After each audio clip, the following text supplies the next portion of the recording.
The Strigal rider in Fane of Nero is a dude riding one of their creatures, so it's pretty much the perfect model to test out all of the paint schemes for the war beasts and for the because you've got both in people.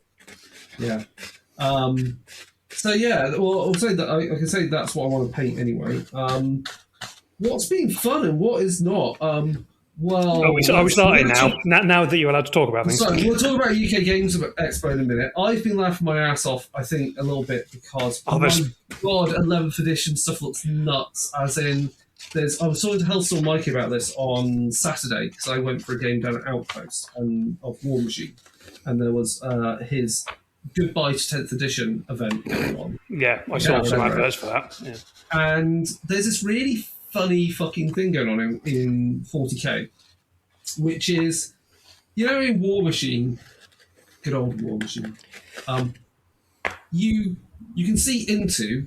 the whole terrain bullshit. Yeah, it's great, isn't it? Yeah, you can see into 3 inches of trees. You can see out of 3 inches. You can only see out of 3 inches of trees. So for viewers, welcome to Realm of Fire. This is where we talk shit about war games and mainly 4K.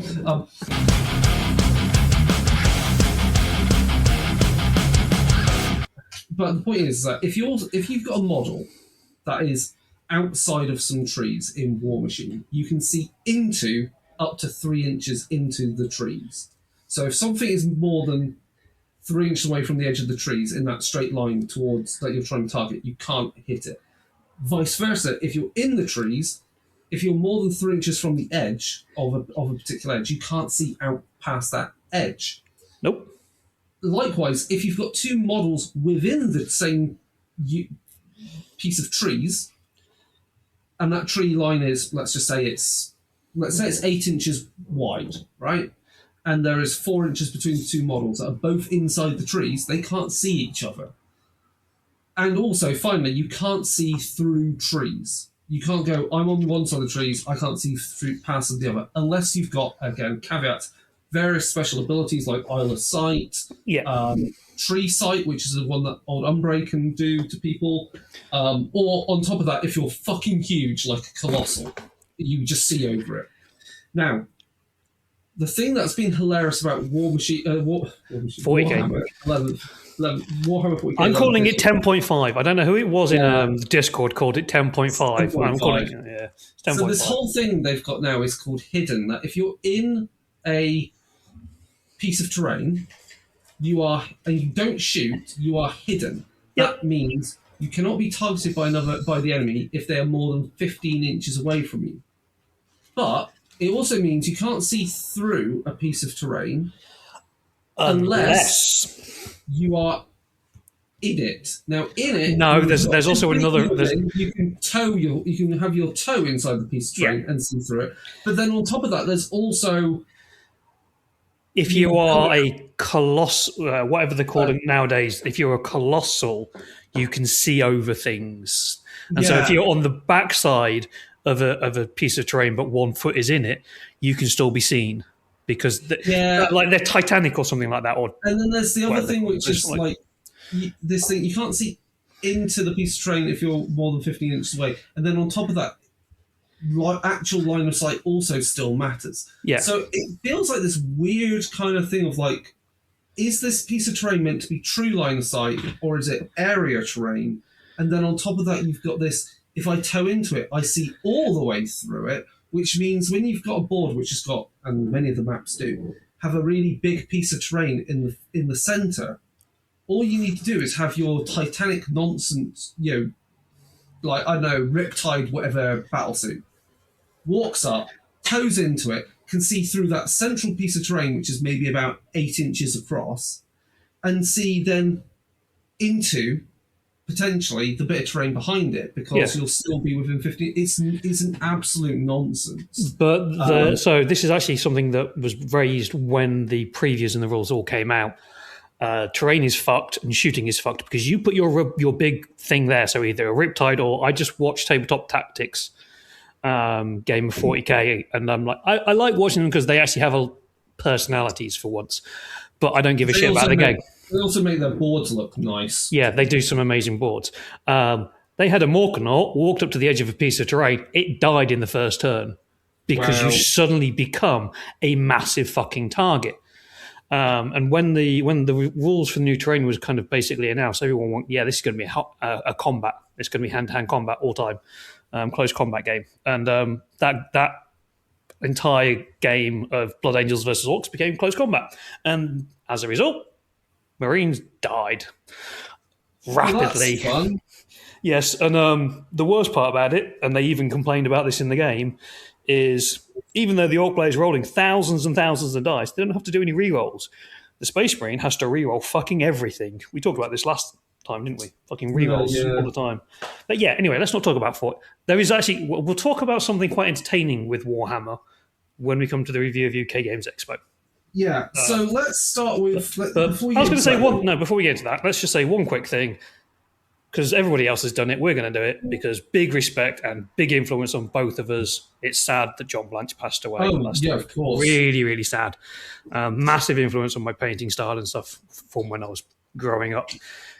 He was the reason I got into the hobby, I think. That kind of early artwork that he did and Necromunda stuff. Yeah. There's so many iconic pieces here. Necromunda just first edition is just festooned with it. Warhammer 40,000, I'm trying to think, just like a lot of the original front covers were him. The Golden Rogue Trader image, that classic image of a Space Marine's just head with the Aquila above. Yeah. And then I also remember like there's so much mad artwork in like Epic Space Marine. Yeah. Because I feel like his art also things like Warmaster as well. Yeah, because I feel like as they refined the game from Rogue Trader and second edition onwards, I still feel his art style they really always turned to when they needed to create like these vast scenes where his style enabled you to get across a lot of theme without, and he wouldn't get caught up on like painting lots of fine detail in some respects because there'd be blotches of fine detail here and there, but there'd be like lots of evocative colours and depth within it through his use of colours and his limited palette and stuff. And then on my wall, I've got a print of the Sister of Battle Codex from which is just like iconic. I do have the model of that as well that I need to paint. Yeah. If you go back to that kind of era, all that kind of artwork, there's him, there's Adrian Smith, and even some of the Jez Goodwin stuff, who obviously wasn't really one of the main artists, but more of a writer. It's all very iconic and kind of formed that basis of where the universe has went from. When I look at what they're doing now with the art, I had some very interesting conversations in UK Games Expo about this. 40k, and specifically 40k, to me is no longer grimdark. It's grimdark light or baby grimdark. Like the lore has a bit of grimdarkness in it, but it's like the artwork and styles are now so heavily polished, and it doesn't feel grimdark to me anymore. Yeah, Age of Sigmar still has a lot of the grimdark aspects to it, but I don't think 40k to me is a grimdark setting anymore. I think that's fair because I think it's quite striking the difference of art style, and I think it's because of how. I think it's because I think there's a particular kind of style of artwork that you get in particular with digital artwork. I was going to say digital is definitely changing it. Which, definitely changes the tone of it. It kind of just lacks something. Something which I feel, by comparison, I think a lot of the artwork in modern Necromunda, that has a much more kind of pen and ink feel to it. Yeah, it still has that original feel. Even though Necromunda is now a horrendously bloated horrible game with 7 million books that you need. I don't think that's a horrible game. It's got a lot of options that you don't have to use. That's the problem. No, you don't have to use them, but if you're playing in a campaign, all your opponents will be using them from different books. So you've got to have every fucking button. Yeah. Become the arbitrator and tell them to fuck off. They've kept, I think they have, like, even the game mechanics, it still feels like Necromunda and like the old school. Even though it's using special dice and stuff like that, it feels very thematic. And I'm glad they're keeping it up, though nothing has been done for it for a couple of years, and I am a bit worried that it's going to go the way of Warcry. Rumour is there might be a new Necromunda box game out. Hopefully, because there was talk about them condensing all of that into one book again, but we'll see, because they've got Kill Team, and Kill Team does really well, and Kill Team is boring as fuck now. But anyway, moving on. I think the other thing, obviously, that's very important to our stuff is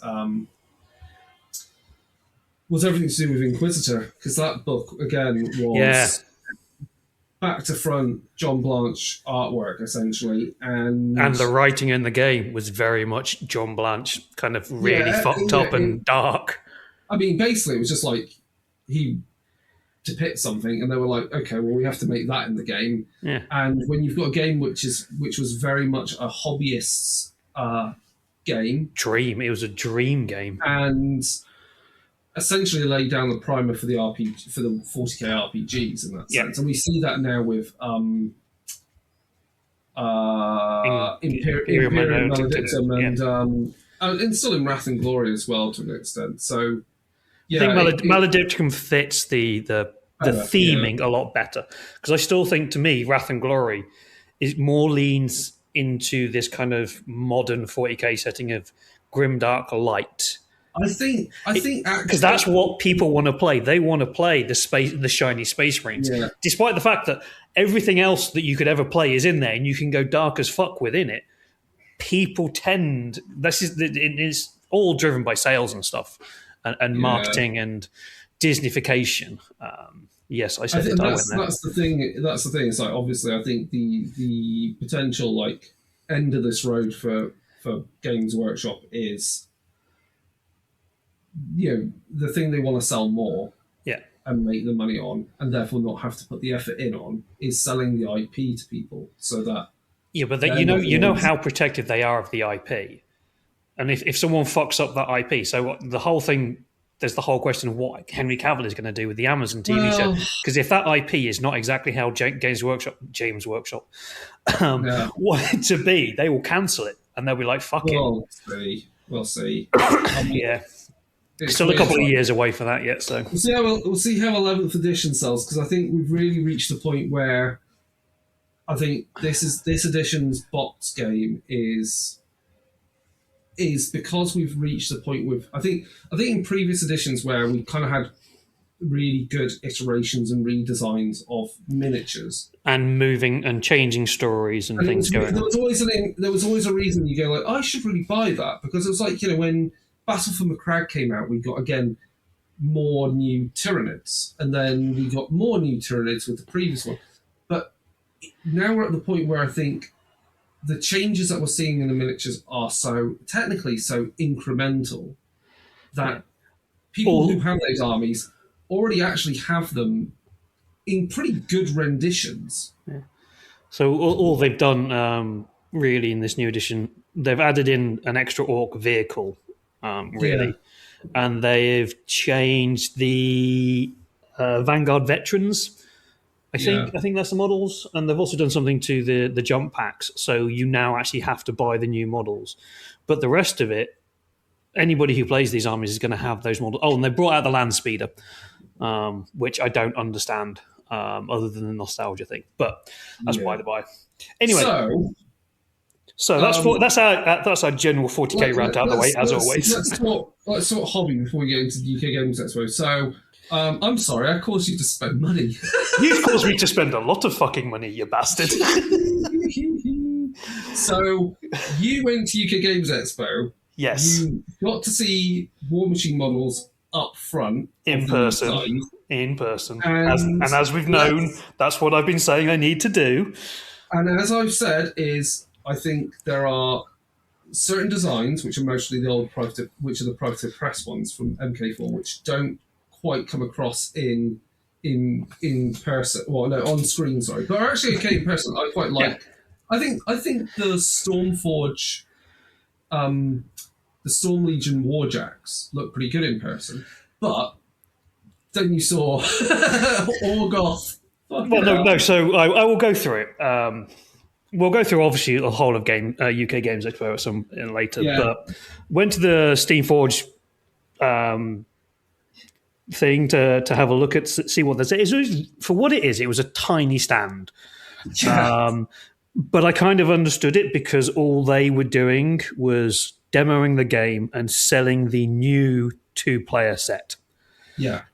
They had deals with other sellers who were selling the rest of the stuff, which meant for Steamforge games, they didn't need to do much. So all of their board games, all their board games and everything else is sold by board game companies anyway. So they didn't need to bring anything. They can't sell anything at a discount, whereas the other stores can. Because they had the new stuff, which meant they sold 3 things on their stall. Yeah, and that was it. They sold the Frozen and Forged 2-player set, which is the Nis and the Orgoth. Yeah. They sold the core book, which you got for free if you brought the 2-player starter set, which is a great deal. Yeah, it's like what a £110 starter set and a £40 book, and you get the book for free. Is that actually? Let me. Yeah, the book is £40. Jesus. And the other thing they sold was the con exclusive Trollblood Mini. Yeah, which is really cool, but I wasn't. I'd spent enough that weekend already. I wasn't going to buy a £25 model or whatever it was. And considering I'm nominally a Trollblood player, it was quite hard to say no. So yeah, I went over. I spoke to. Was it Jake or Jack? Mostly Jake. Jake, yeah. Spent quite a long time talking to him. Really nice guy. And we blabbed quite a lot about the history of the game, where they've got it, what they think their plans are for it. I looked at the models in the cabinet. They only had a very small cabinet. The one thing that instantly turned to me was Constantine Blaze and her massive-ass warjack that she's got. Pretty good, isn't it? I hate the photographs of this. To me, it looks utter garbage anime, something I wouldn't touch with a barge pole. Yeah. I saw it in that cabinet, went, I want it. And if you want to know how to get it, you sign up to the app for a year. Sign up for the app for the year before, I think, like middle October or something, and you'll get it this year for free. And the app is cheaper than the box set of the model. Yeah, they're mad, isn't it? It's mad. And it's hard plastic. Yeah. So I saw that and I went, damn, this is good. Then I kind of went through the cabinets and looked at some of the stuff they've got there, and they are much better in person. There is still some things that I'm not particularly keen on in it.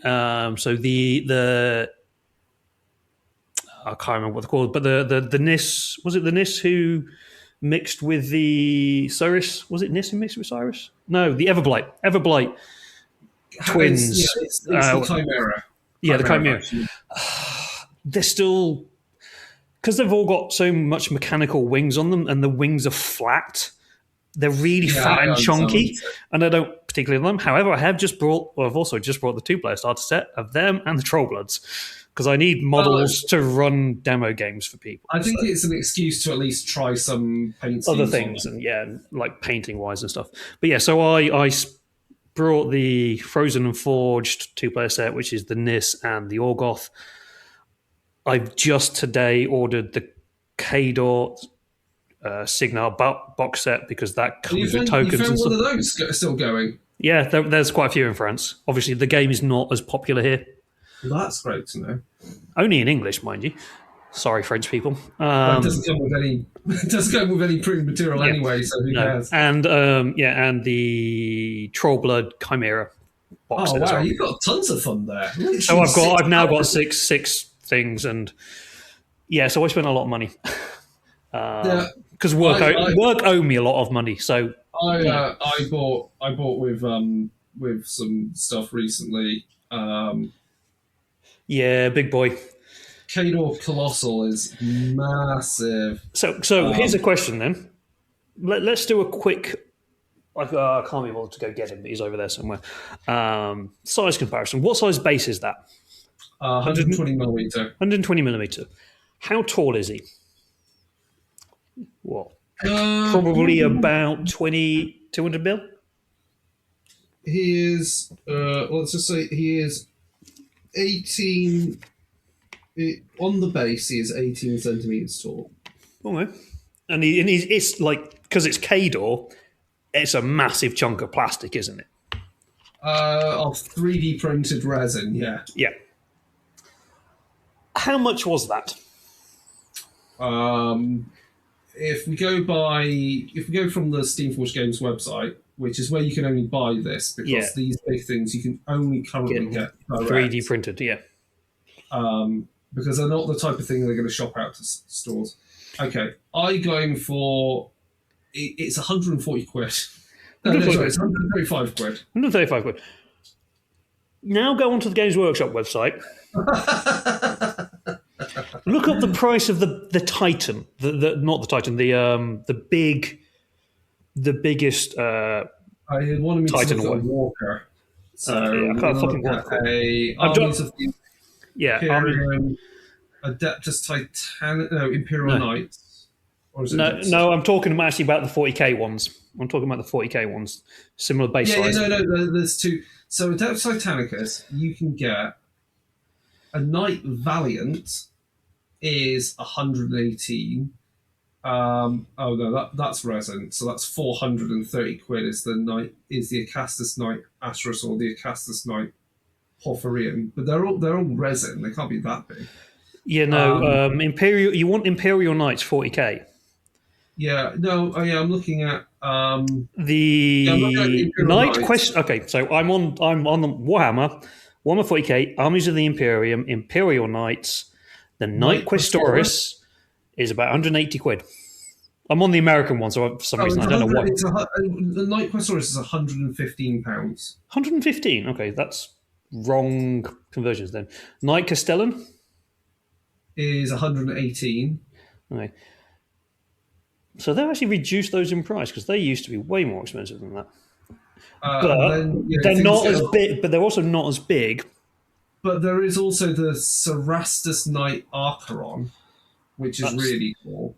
Yeah, there's some cool ones in there, but that's 130. What? Pony of okay. And that being charged something there, and I'm like, oh, Kickstarter's just ended. I forgot about that. Whoops. Yeah, and that's on a 170 millimeter base. Knight Questoris is on a. So then they're not like I would say size comparison. You've got a lot more bang for your buck, and especially if that's 3D printed resin, there's going to be way more detail in that Kador model. I mean, I think you could say correct detail, not the GW. Let's just throw everything at the brick wall. Yeah, I think the thing is that again, it's that if you wanted to play a game of 40k with the price is way different. You're going to be buying like. God, I don't know how many in a 2,000 point army. So the average price for a 2,000 point army nowadays, depending on faction, really, you're looking between £600 to £1,000 for a 2,000 point army. More if you're going to run hordes. For 100 points of Warmachine, you're looking at maybe 100. You can probably do something for 150. With the way the boxes are now done, but you're probably looking about £200.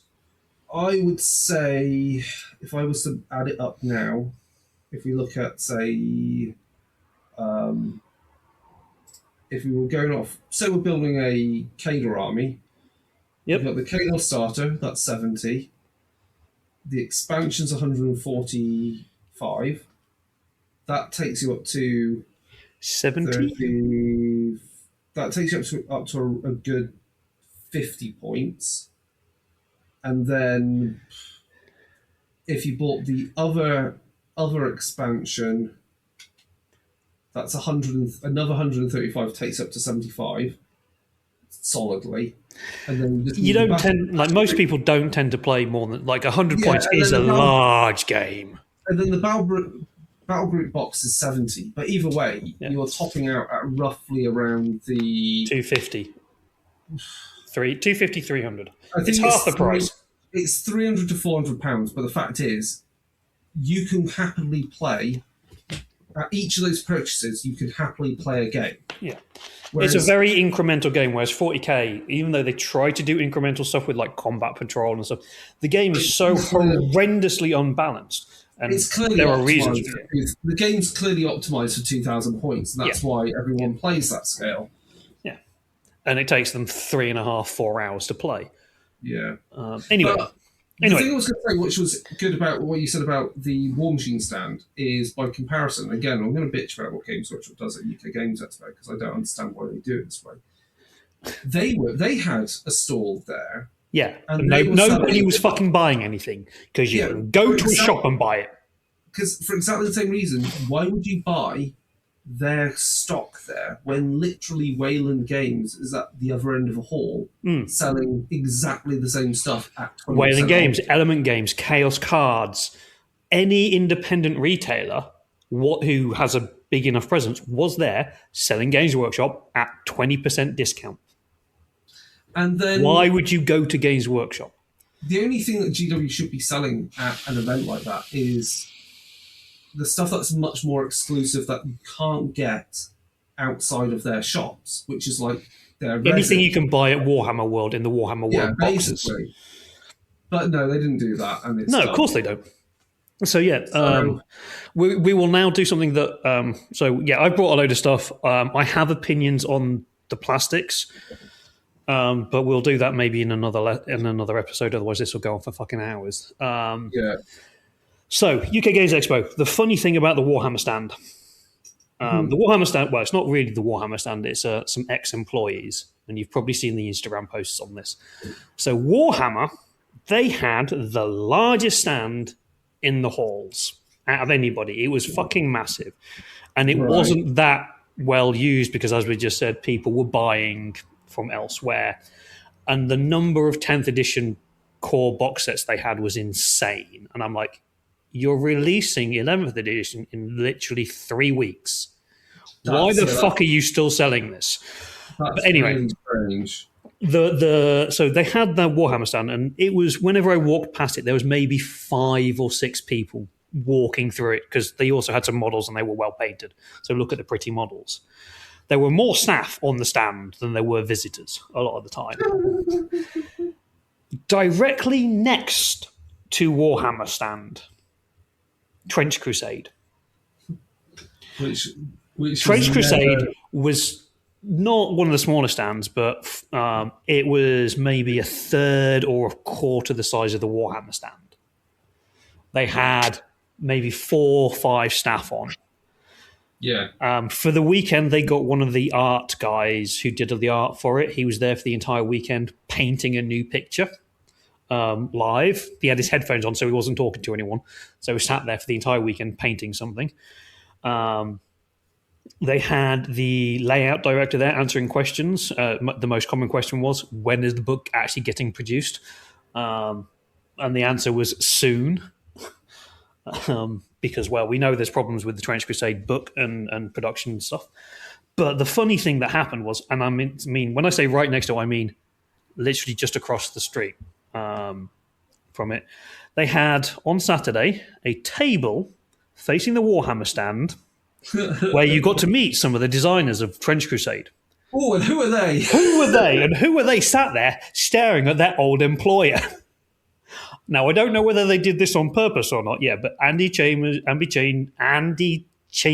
say the black names, and Jervis Johnson were there because Jervis has just been brought in to Trench Crusade, and they were staring at the Warhammer stand, and I'm just like, did you plan this on purpose or not? Also, the stand was rammed constantly. I got to the buying stands occasionally to have a look, but I'd be waiting 5-10 minutes to actually do anything at that stand.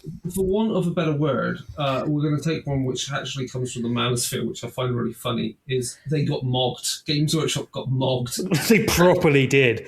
Like, the Trench Crusade stand was consistently selling stuff, because obviously they're an online company and they don't have any stores or but you can buy their stuff from other retailers. Where they were consistently selling stuff, the staff looked absolutely fucked at the end of day one because they were so busy. They'd run out of a lot of stuff by the end of the weekend. But yeah, it was really, really fun, really interesting to see the difference between the two, and the excitement that people were seeing over Trench Crusade compared to what people were doing with Warhammer. I don't even think they had any demo games out. I can't even remember if they had demo games out, Warhammer or not. That's how much attention I paid to it. I think that says something about, like, I think what this comes back to is it's almost like it's a level of... You know what you're going to expect when you get to the Warhammer stand, so why not just do it at a store where there's less people and a breeze? I think sometimes what it strikes me of is almost like it's being so self-assured. Well, not self-assured, but it's like it's not about being confident in your product, but it's like almost being so confident you don't need to bother. And well, yes, they are now at that point. They are so confident in Warhammer 40k that they're not even trying. 11th edition, to me, is proof of that.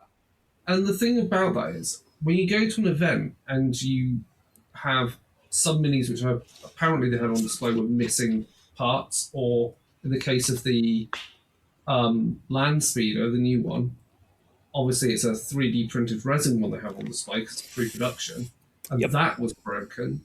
Yep. It just kind of stinks of a level of it's people will like, buy this no matter what. Yeah, it's almost kind of like a bit of disrespect actually for what is one of the largest game expos in the world. Yeah. And to go, oh, we don't really need to put in the effort, and yet you've got across the like 2 meters away, literally 2 meters away, got a smaller company putting in maximum effort to get maximum excitement, and you're like, that's what I mean. It just feels a bit, like I say, it just feels a bit disrespectful. It is. So when I went to the Trench Crusade, I didn't buy anything. I really wanted to try the game, but I just couldn't get on a demo table. Still need to play it. I've got the rule book and everything. But Carcass Front is I'm going to be getting Carcass Front when I next get paid, because I've seen the minis. They're great, aren't they? Holy fuck, are they good? Like the photos do not do them justice. But again, it took me like 5 minutes to get to this small cabinet, which is it was probably as wide as my monitor is here, but it was a couple of shelves tall. They had the Carcass Front in there. They had the Prussian plastic unit they got done, and a couple of other things painted in there. And they are phenomenal miniatures. Yeah. And they are well painted. They are well displayed, but they're painted to a level that you think you can do. My problem with the heavy metal style is they say this is a level that you can do. I'm like, no, it's not, because it's got so much fine fucking edge highlighting in it. Nobody can do that edge highlighting technique as a beginner. I think you can say the same about the Warmachine stuff as well, because they're painted good, but they're not competition level. They feel like you could actually do the same, or if not even better, if you put your time into it. Well, when I was doing commission stuff, I did a lot of Warmachine and Horde stuff for people, and I was doing better than what they had in the stands there. But as a base level, that was what I would do, and you could knock out I could knock out a command squad thing that you get nowadays. I could have probably done that in a couple of hours. But anyway, that's by the by. Yeah, so Strange Crusade was amazing. I did go and try, and the other thing about there's a big presence of wargaming there. So UKGE is primarily board games and tabletop games, but this year there was so many war games, and I wanted to try them all, and I didn't get time to. The ones I did get to try, I did try Infinity. They're on N5 now, and it has not changed from what I can tell. Despite what they were trying to tell me, like no, this is exactly the same as N3, except the storyline has moved on. So a bit like what 40k do. Like we've tweaked things at the edges, but I still really enjoyed it, and it's still a game that I would love to play. But I'm a casual player, and Infinity is very much designed for tournament play. And I think the thing that I find about it every time I look at it is I don't want to paint. I don't want to put together metal miniatures. Well, yeah, there is that as well, yeah. And also, B, I don't actually know where the hell you're meant to start with it anymore. No, they do have good starter sets now. They do have good. You will always buy I think it's called Operation Firestorm, the new 2-player starter set. You can buy 2-player starter sets, and they're not bad. I don't even know where you look for that. Yeah, no, you don't talk about actually trying to find any of the models. It's really yeah, it's a Spanish website. But it's a game I love. I really enjoy the setting. I do enjoy the game, but it is insanely complex. Moving on from that, Moonstone. It's grown since I last played, which I was years ago, which is really nice to see. 4-model game. It's not based on points. You have 4 models. And if you have big models, they count as 2, so you get 3. Really interesting card mechanic. There's no dice involved. Really interesting card mechanics and a little bit of bluffing in how you play it. The art style is just like Brian Froud all the way through. So you've got models. There's one of my favorite models. I actually have him. He's back in the UK, but it's basically Sir Didymus from Labyrinth, but it's a goblin riding a pug, and it's brilliant and it's hilarious. They were the ones that I managed to get to play. The other ones that were there, Conquest by Parabellum had an absolutely massive stall, and that was always busy as well. And I didn't realize, I knew Parabellum, I knew they did big scale models, but I didn't realize how big some of their models were there. They're absolutely massive. They look cool. I'm not sure about the gameplay on it. I wanted to try it, but again, didn't get time to. Conflict 47, absolutely massive stand as well. Yeah, that seems to be picking up in popularity. That's a big push. Yeah, they've got the big push with that. Although I was just watching something, and I had to laugh when I watched it, where someone, I've just got myself a US force in Conflict 47. And in this game, America's really, really patriotic and mental about it. I'm like, in the game, I'm seeing parallels here. But yeah, so there's that. Drop Fleet was there, Drop Zone was there, Drop Fleet Commander and Drop Zone Commander, and they had demos for the new skirmish level game that they're doing. I couldn't find that stand. Drop Zone, I couldn't find that one because within there they also had all the other games that TT Combat do. So there was Carnival, which again I'd love to play because I love the look of it, but it doesn't seem very popular.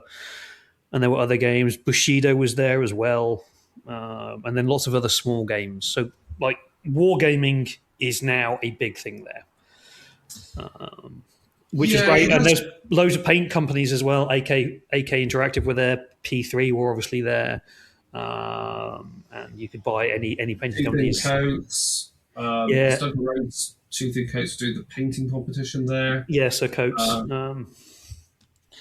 Yeah, there was a lot of stuff there. There was paintbrush companies, Artis Opus were there. So I think it has really exploded, and it sounds like it's even bigger than last year, which is they filled they filled all 5 halls now. Wow. And one of those halls is the Bring and Buy and Ticket Hall because so many people. Yeah. And it was like, what, 88,000 people went over the weekend? And that's the thing. There's a lot of companies doing like all the little odds and he would say all the peripherals for wargaming as well, because there's going to be so many companies making their own terrain. Yep. Because that's going to be a whole thing, and that's not just going to be MDF terrain. It's going to be 3D printed terrain. There was a lot of 3D printed. There's a lot of like 3D printed stuff for D&D as well. The terrain. Did you get to look at what was it called? I think it's called Wildwood. Possibly, it all kind of turns into a bit of a blur after a point. But there was a lot of 3D printed terrain. There was a lot of people. I think there was even more stands that were selling busts, like high level paint job bust stuff, and some of them were. I nearly lost thousands of pounds on them, but I'm like, I don't paint anymore. I don't do this. Don't put those money on that. So Wildwood is by Tabletop Titans, who I don't really know much about. I think they're... all I'm thinking with Wildwood is the new Leica movie that's coming out soon. Tabletop Titans is a... Oh, okay, so they're another BatRep channel. Yes, they are. Talking of BatRep channels and talking about rage baiting 40k, fuck you, Vanguard Tactics. 700 quid for a fucking course on learning how to play Warhammer 40k? What? It's egregious, isn't it? Anyway, that's rage bait. I think Tabletop Titans are bringing out a game called Wildwood, which is described as a Stone Age fantasy skirmish game. The models are 60mm scale basic. 16 mil? 60. Oh my god, that's huge. Yeah, right. So we're talking like Inquisitor scale here. Well, it's bigger than Inquisitor. Inquisitor was 54. Right. And then the John Blanche game, God bless his soul, is 54 as well. Models which are bigger than that. It looks to be a grid-based combat game. This does not sound familiar at all. And then there's some other stuff. So I mean, it looks interesting, but it's not something I'm going to touch because, like I said, I've got Kingdom Death stuff to paint. Yeah, we don't talk about Kingdom Death. We don't talk about the models that are going to come that I've got to paint still. So nobody found me to try and buy my models off me, but I did find someone to take my models off me. So I got rid of my Indomitors box set, which is quite nice. But yeah, so if you're a war gamer and you were thinking, UK Games Expo is board gaming, nah, not anymore. It is very much open to any form of tabletop nerd gaming. There was a vast quantity of indie RPG writers companies there as well. Yeah. So you had the likes of Rome, Rook and Descartes there. Yeah, spoke to Grant Howard, really nice. Reminds me I need to email him. Spoke to some other guys that I can't remember the names of. Modifius were there, didn't speak to them because didn't recognise any of them. I didn't see Chris. There were Cubicle 7 were there. They had a pretty big stand again. They did have a big stand since from last year. Absolutely huge stand. Free League were there actually themselves, and I got to speak to Dave Simic from Effect. He also had his own stand, so he was working for Free League, selling Free League, and then he's had his own stand selling his own book. So he was kind of flipping between the two, and he looked absolutely run ragged. But it was really nice to see you, Dave. Great catch up, and we'll catch up again soon. Now that I'm back, so there's and it was great meeting a load of people that I've not had time for. The one thing that I really regret not doing, and I completely forgot about this, and so did James. We both forgot that we were both there, and so we didn't. We just James completely didn't. Yeah. James was there for work purposes because he had students with him. So I completely missed him. So overall, because I had to miss out due to other issues that arose, but it sounds like sometimes you always get this: did I miss out on much? But then on the other hand, it's like, well, there's already the companies there that you know, and it's like, well, if you only miss out if you feel like you've got to buy everything there that is con exclusives, which is another thing. So I'm 50-50 on this. So the way that if you want to go, and it is an experience, it is definitely an experience. If you like experiences and you like hanging out, for me, one of the things that was really nice about it was I felt at home. Having spent 2 years in Mexico away from nerd culture and queer culture, going to UK Games Expo, it is welcoming. It will welcome everybody and anybody. There's no judgment. Everybody's accepted for who they are, and it is one of the safest, nicest places out there. So it's good for that. It is insanely busy. It is overwhelming. It is noisy. It is hot. Yeah. So it can be, if you have sensory problems, especially on the Saturday, it can be too much. And so there are pros and cons to it. How I did it for the 3 days that I was there, on the Friday, I went around and did demos. And I did demo a lot of board games as well, and there are some cool board games. Escape the Dark Forest, which is really cool. Escape the Dark Castle Part 2 was cool.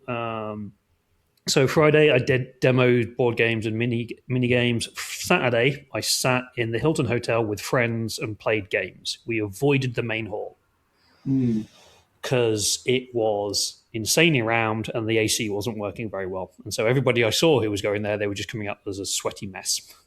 And then Sunday, you go and do your purchasing. And that's how I did it. So you kind of... sensible way, like if you're going to be there for the weekend, you're not rushing over anything. So it is big, but you can see everything in one day. But the Saturday is probably the worst day to do it because everybody's there on the Saturday. This year was also a bad day to do it because the train strike was on, and so nobody could get there and nobody could leave, which meant I had to discard my ticket and hire a car to get home, which was fun.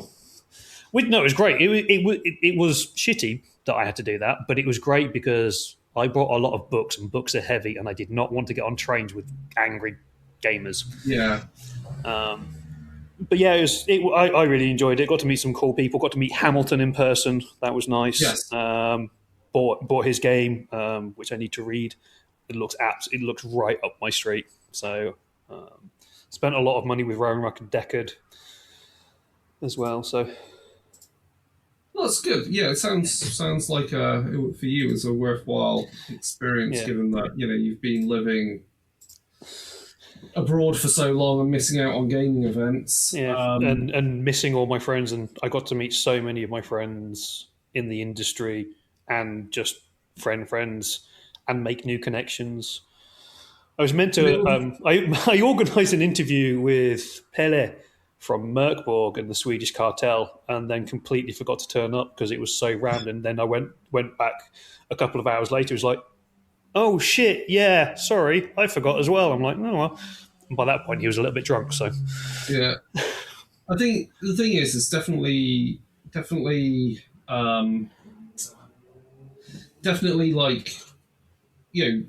clearly. I mean, even in this economy, yeah. Hobby stuff is still growing, mostly because hobby stuff is, we say that, I think hobby stuff is relatively cheap for experiences overall. Yeah.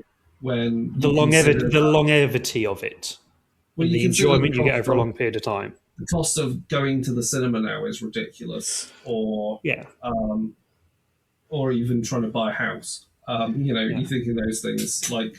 Yeah, so are you trying to buy a house, or are you trying to do something else? The 3-day pass. So this is just the pass. Obviously, the entire weekend is way more because you've got to take into account hotels and travel and stuff. The pass is £55 for 3 days. That's pretty good. Which is insanely cheap. That's cheaper than Warhammer. That's cheaper than I think the 2-day tickets for Warhammer Fest, which are like £80. Yeah. And yet you're probably seeing exactly the same thing in this place that you would get at Warhammer Fest. Yeah. So, because the 3-day ticket for the 3-day VIP ticket for Locked and Loaded? Lock and Load EU was about 110. And that's the VIP ticket. So that got you a whole load of freebies in the bag, and obviously gets you access to games because you can play in the narrative games for free, or take part in the tournament stuff, the steamroller. Plus, you get all the seminars. So it does actually add up. I think it's pretty good. I think it will become more bang for its buck. As we said, Warmachine and Steamforged Games are doing a fucking cracking deal on the app. So it's much cheaper. The app is such a great piece of it's great value and is only going to improve. And I having spoken to them, having seen it. It is slightly one of my gripes about where Warmachine is going, but I do understand it. It's the only place where you have to subscribe. You don't have to do the yearly subscription, but you can do the monthly subscription, which obviously costs more over the time, but it's cheaper per month. To get lore. It's the only place you can get the lore. Yeah. This slightly irritates me. I think that's... But me and Jake, I don't know whether they're going to do this, but he was saying, and I was like, yes, this needs to be done, is that because they're doing it in yearly cycles now. So the story is being progressed in yearly cycles. Is all they need to do is at the end of the year release a book that contains all of the stories from that last year. Yeah, and say this is where the story has gone in this year. It is now moved on from that, but this is what has happened. Yeah, and you do that as a PDF. Doesn't even need to be printed, and I would pay for that. I would buy that on a yearly basis. A lot of the lore is stuck behind books that are out of print that they have tried to make digital if it's novels. The app gives you, so that's the thing, the app, when you do subscribe to it, gives you every book that they have been able to get their hands on. Yeah, it's pretty good in that respect. So I think it will improve. It will improve. They've only just got hold of it. They still don't technically own the app. So, and I think it'll be good once they get to the point where, I mean, I ideally would love to see the return of the magazine as well. No quarter, yeah. Yeah, because, and I say that because I've looked at, I look at when I go do the weekly shop and I look at the latest copy of the latest issue of White Dwarf, and it's garbage. It's £6 for advert. No, it's more than that, isn't it? It's just that there's adverts. Barely any real content in it, and sometimes, I mean, given the way that Games Workshop cycles their codexes and products, right? Within 3 years, White Dwarf is back round to rehashing some of the same articles again. Yeah.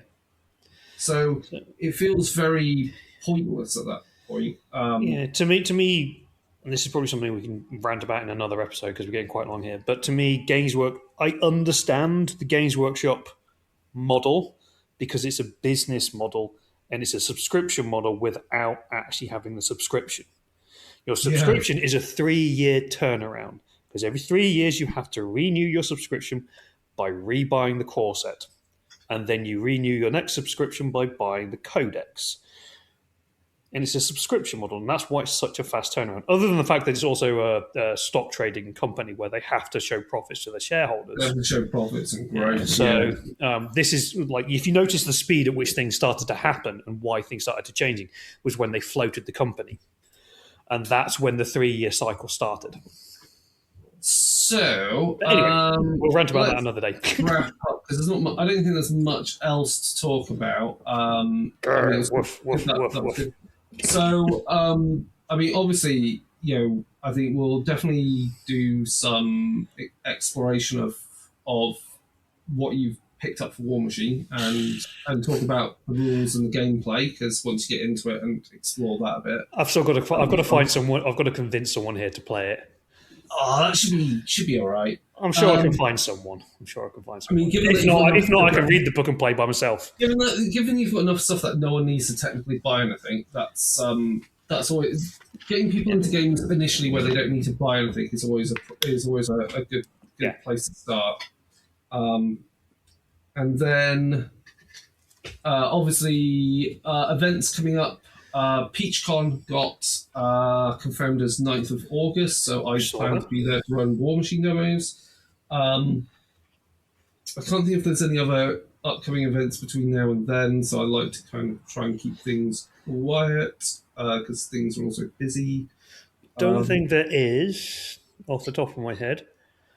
And obviously I've got an eye towards Dragon Meet in London, which will that's be in December, November? Start of December, end of November kind of time. So ideally I want to go along to that to... Depending on funds, I might pop over.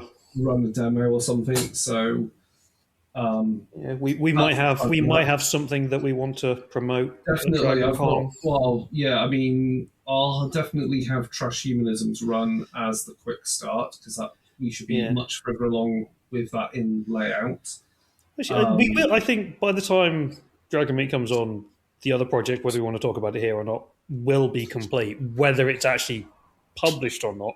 Yeah, that's the crazy thing, yeah. So there's also work to do on that, and then everything else that we plan to spin off from that, plus the other project, which is unnamed right now, and is Project X, which we can't say anything about, but there is Project X, which is all very exciting. I'm very excited about that. Hopefully get to some point soon where we can say something. It'll be nice to be able to say, because obviously we'll have to talk about crowdfunding and stuff for that. Yeah. But that's all for now. I think otherwise, it's good. We've got exciting things on the future. Wargaming is now hopefully happening on my side. I think the great thing is that it seems like Wargaming is in a healthy spot, even when it feels like GW is dominating. It's dominating, but there is definitely from a lot of the people I was speaking to, with 11th edition, there is definitely a shift in the mindset. It is becoming a competition game, and people want the narrative, and the ones who want the narratives and the simple, quick pickup games are going elsewhere. Yeah, which I think is great. Interesting. But more to come on that ranting later. Yeah, we'll mostly rant about why 40k should just have 2D terrain at this point. The rule set really requires you to have 3D terrain. Yeah, I know. It almost wants one and yet imposes the other upon you. And it's we'll talk. I had a long chat with someone when I was in Manchester about the 2D nature, what the 2D things are and what the 3D terrain is, and we'll do that another session because it does make sense. But we'll see. Anyway. Enough of that. Time to finish this show. Yeah, we'll end this here. So goodbye for now. Bye. We'll talk about more wargaming next time.